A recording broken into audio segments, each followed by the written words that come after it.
Ya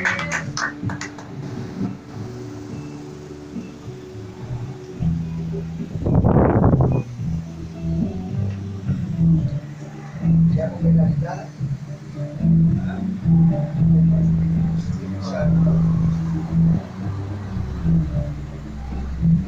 Graças a Deus, queridos, a paz do Senhor.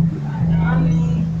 É um prazer, é uma honra poder estar aqui, para poder pregar a palavra de Deus. A pastora já havia até comentado aqui algumas vezes que a gente teve o convite de estar aqui, mas a gente não pôde, né?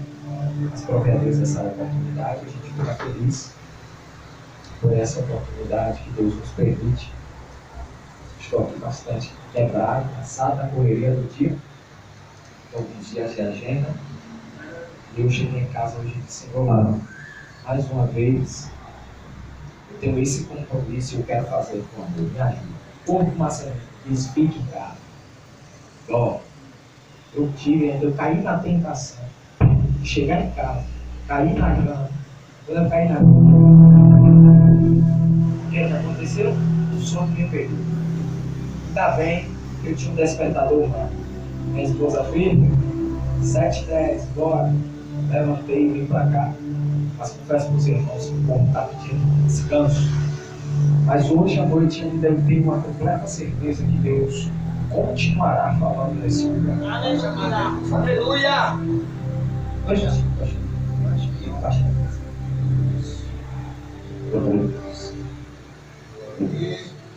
tá ótimo. Livro de Lucas, capítulo 1. Então, está falhando. Glória a Deus, glória a Deus.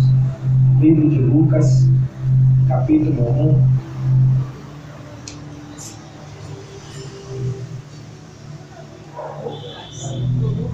Fiquei feliz de chegar aqui, meu irmão Marcelino estava nessa hora. Marcelino era uma pessoa que, desde quando era pequenininho da comunidade, né, irmão Marcelino? Estava ali na hora, confiante. Esses dias que estava falando comigo foi o pastor Laércio, seu amigo. A gente estava andando. Oi? Estava no interior da Bahia. Livro de Lucas, capítulo 1, pode se achar? Amém. Veremos a partir do verso 5, que diz assim a palavra do Senhor. Existiu no tempo de Herodes, rei da Judéia, um sacerdote chamado Zacarias, da ordem de Abias, e cuja mulher era das filhas de Arão. O nome dela era Isabel. E eram ambos justos perante Deus, vivendo irrepreensivelmente em todos os mandamentos e preceitos do Senhor. E não tinha filhos, porque Isabel era estéril, e ambos eram avançados em idade. E aconteceu que, exercendo ele o sacerdócio diante de Deus, na ordem da sua turma, segundo o costume sacerdotal, coube-lhe em sorte entrar no templo do Senhor para oferecer o incenso, e toda a multidão do povo estava fora, orando a oração do incenso. Então o anjo do Senhor lhe apareceu e posto em pé, à direita do altar do templo do incenso. E Zacarias, vendo, turbou-se e caiu o temor sobre ele. Mas o anjo lhe disse: Zacarias, não temas, porque a tua oração foi ouvida, e Isabel, tua mulher, dará à luz a um filho, e lhe porás o nome de João. Pai, esta é a tua palavra, e eu já te agradeço mais uma vez. Deus, fala conosco por intermédio da mesma, nos ensina, nos exorta, nos edifica. Ó Deus, nos faz sair daqui mais uma vez confiante de que o Senhor falará conosco por intermédio da tua palavra. É o que nós te pedimos nesta noite, em nome de Jesus. Aleluia.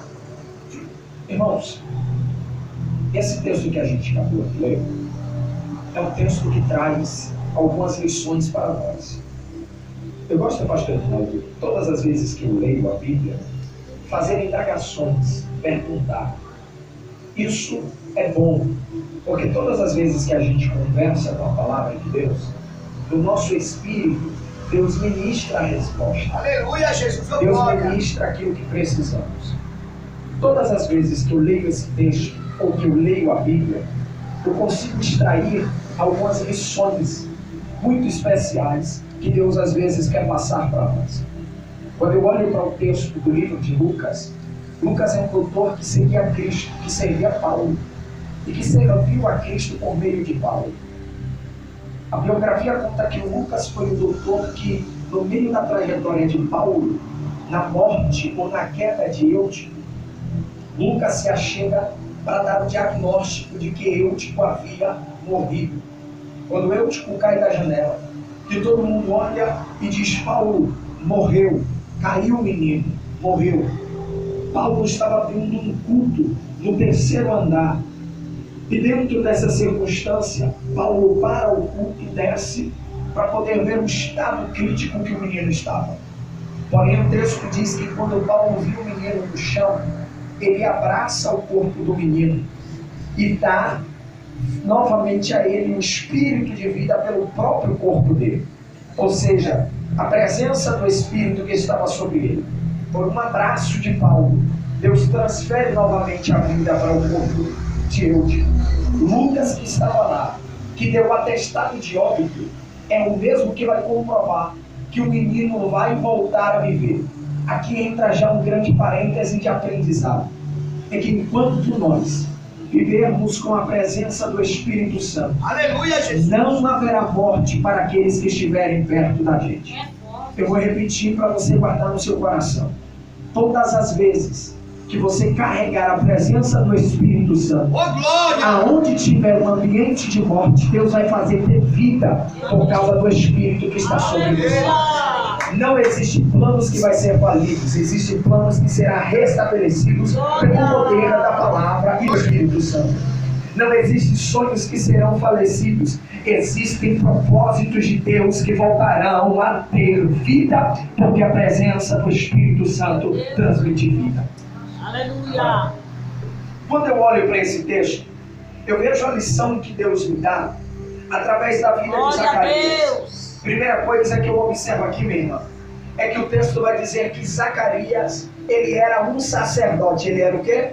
Sacerdote. Ele era o quê? Sacerdote. Muito bem. O que é que sacerdote fazia? Sacerdote era o único meio, no período judaico, no período da lei, que levava as orações do povo a Deus, as petições do povo a Deus. Se o povo pecasse e se sentisse no direito de pedir perdão, eles levavam um certo tipo de animal referente ao seu pecado. Levava a presença do sacerdote. O sacerdote pegava o animal, imolava o animal, espirrava o sangue sobre a pessoa que pecou, espirrava o sangue sobre ele, entrava no santo lugar, oferecia o holocausto, e a fumaça do holocausto que subia era uma representação do Cordeiro, que seria Cristo, que seria imolado na cruz do Calvário, morto para nos perdoar. Dentro dessa circunstância, o sacerdote pegava o pedido do povo e levava perante Deus. Presta bem atenção nesta lição que Deus vai nos dar. Zacarias é um sacerdote. Ele é um sacerdote que pega a necessidade do povo e leva para Deus. Ele pega a oração do povo e leva para Deus. Ele pega a necessidade do povo e leva para Deus. Aonde é que ele vai colocar a necessidade do povo? Diga comigo, no altar. No altar. Porque sacerdote, ele vive em torno do altar. Sacerdote, ele vive para o Senhor no altar. E deixa eu te dizer uma coisa. Quem era sacerdote não tinha o direito de opinar na oferta. Ele simplesmente aceitava a oferta e sacrificava ao Senhor. Eu vou melhorar isso aqui para você já pegar essa pérola. Quem vive no ministério do altar, ele não opina que tipo de mensagem se prega. Ele ouve a mensagem e prega a mensagem que precisa ser pregada. Quem vive no altar, ele não vive de decisões dele próprio. ele vive direcionado pelo próprio Deus. A função do sacerdote é pegar a oração, pegar o pedido e apresentar a Deus. Eu vou melhorar para você entender. Deus está nos ensinando que enquanto Ele nos conceder a oportunidade de ser vivo, não importa quem erre, não importa quem peca, não importa quem adultera, não importa quem fornica, não importa quem caiu, não importa quem pecou, o seu direito ainda é de continuar orando, o seu direito ainda é de continuar pelejando por aquela vida. O sacerdote aqui de intermediar Deus aos homens. Deus falava através do sacerdote, o sacerdote falava para o povo pedia ao sacerdote, o sacerdote levava para Deus. Deus respondia ao povo através do sacerdote. Agora olha para cá, quando eu olho para esse texto aqui, pastor, eu vejo que Deus nos dá uma outra lição. Qual é a lição? Se você reparar o versículo 5, vai dizer que Zacarias era da ordem de Abias, cuja mulher era das filhas de Arão, o nome dela era Isabel. Mas olha só o que o texto do versículo 7 vai dizer: e não tinha filhos, porque Isabel era estéril e ambos eram avançados em idade. Isabel não tinha filhos, então eles eram um casal de pessoas que não tinham uma herança, que não tinha uma promessa, que não tinha herdeiro. Toda vez que alguém deixava de ter filho, toda vez que alguém deixava ou não tinha a possibilidade de gerar filho, ele estava dizendo ou estava vivendo um período curto da sua vida. É mais ou menos o seguinte: quem tem filho vai um dia lembrar, ou melhor, todo mundo vai saber que você tem uma herança, que você tem uma descendência. Quem aqui não tem um pai? Todo mundo saiu de um pai, todo mundo saiu de uma mãe. Quando alguém lembra de você, automaticamente alguém lembra de quem? Quem é seu pai? Quem é sua mãe? Reginaldo falou aqui de mim, mas trazendo a minha história, ele falou de meu pai, ele falou de minha mãe. Eu sou continuidade da história de meu pai. Aleluia! Eu sou continuidade da história da minha mãe. Porém, Zacarias e Isabel não têm um filho. Parece que a história de vida de Zacarias e Isabel vai morrer ali, vai acabar ali. Olha para cá que eu vou liberar com graça para o teu coração e você dá glória se você quiser. Deus olhou para Zacarias e viu que mesmo ele não tendo o que ele precisava, ele não abandonou o posto que Deus deu a ele. Ele mesmo não tendo a promessa de um filho, porque o texto diz que ele já era avançado em idade. Se ele era avançado em idade, o tempo estava dizendo para ele: aqui você não tem mais descendência, aqui não terá mais ninguém para contar a sua história adiante. Você não vai poder mais progredir na história. É mais ou menos como se o tempo, a vida, o mundo tivesse dito assim: eu ponho um ponto final. Porém, quando ele percebe essa circunstância, o texto me ensina que mesmo ele passando por essa situação, sendo avançado em idade, e Flávio Joséfo disse que ele aqui aparenta ter os seus 60 a 65 anos, a sua mulher um pouco mais nova, mas também avançada em idade. Então, para todas as circunstâncias, Zacarias não poderia mais gerar filho, Zacarias já era avançado em idade, Zacarias não teria uma prosperidade, Zacarias não tinha mais condição de gerar. Segundo detalhe, a sua esposa avançada em idade não conseguia mais ovular, não conseguiria gerar mais filho no ventre. Então o tempo falou para eles: aqui vocês não geram mais, aqui vocês não progridem mais, aqui vocês não conseguem mais fluir. Mas eu vou liberar uma coisa, você dá glória a Deus se você quiser. Eu conheço Deus que trabalha além do tempo. Eu conheço um Deus que trabalha para aquele que nele espera. Deus não é sujeito ao tempo, pastor.